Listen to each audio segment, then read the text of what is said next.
Cube, he won't stop if Diddy walks free early with his ruthless better kill than be killed mentality. He'll spare no one who holds even a shred of evidence against him. He has files on all of us, she wrote. No one's safe unless we stand together to take him down. Cassie's desperate plea sliced through the thick veil of fear that had long clouded Ice Cube's judgment. In his mind's eye, he saw flashes of faces from those parties, young artists full of hope, now mere shadows crushed by the insidious system. He thought of Jaime Foxx, a friend he deeply respected, nearly erased for daring to resist. I couldn't stay silent anymore, Ice Cube told the jury, his voice trembling with a newfound resolve. Not when Cassie and others are fighting alone. I'm here for them, for those who lost everything, and for those still trapped in this system's cage.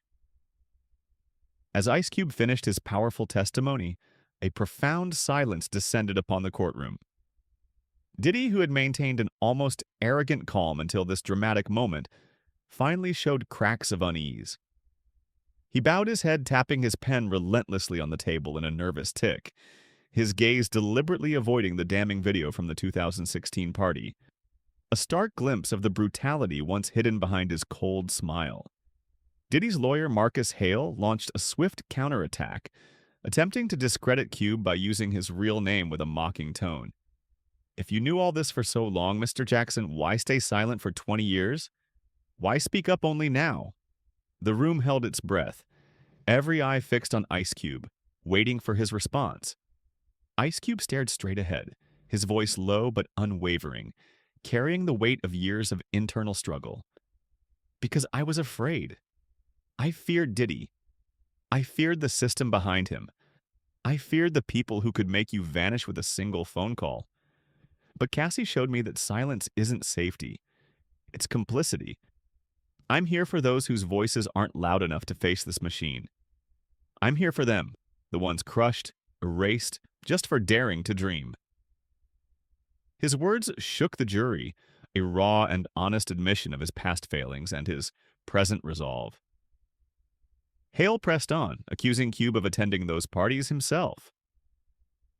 Cube didn't flinch. I won't deny I was there. I walked into those rooms, saw what they did.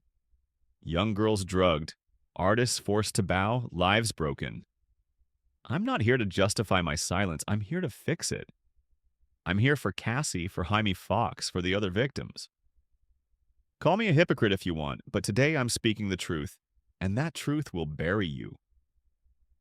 Seizing the momentous opportunity, lead prosecutor Alicia Bennett demanded an expanded investigation not just into Diddy, but into the other powerful figures Ice Cube had named. Mr. Jackson's testimony doesn't just expose the actions of defendant Shaun Combs. It unveils a systematic criminal network spanning decades, involving powerful figures like Oprah Winfrey and Quincy Jones. We request a broader investigation targeting not only Mr. Combs, but everyone who enabled or profited from this manipulative machine. Bennett's demand sent shockwaves through the courtroom. Diddy whispered urgently to his lawyer, his face tight with strain, while Ice Cube stood firm, a warrior who had just landed a potentially final blow.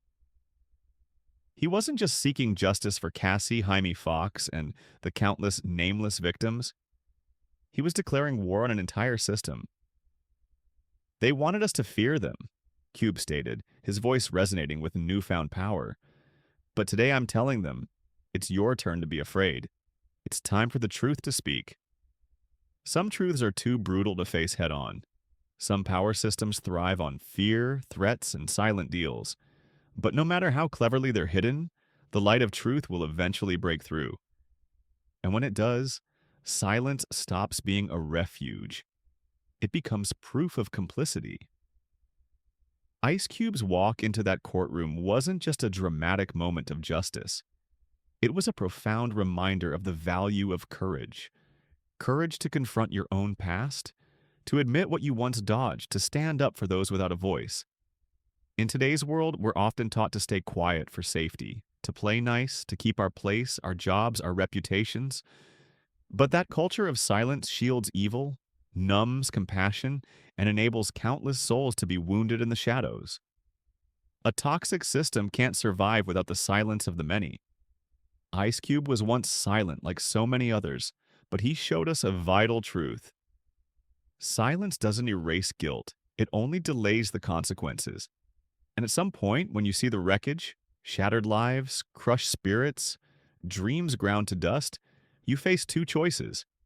Keep turning away and live with the torment of your complicity, or stand up, speak the truth, and pay the price of conscience. Speaking the truth isn't easy. You might be called a hypocrite, grilled for years of silence, scrutinized for every past word and deed.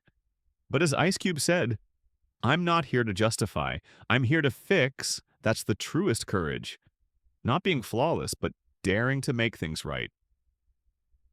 The deepest lesson from this unfolding story is this about never underestimate the power of one person who dares to tell the truth, even if they are late to that truth. A truth revealed late is infinitely better than a truth buried forever. Each of us at some point will stand at the edge of silence or justice. When that moment comes, remember that the silence of good people is what feeds evil most. The truth may cost you dearly, your comfort, your reputation, perhaps even more. But it gives back something priceless, a clear conscience and the strength to face the world with your head held high.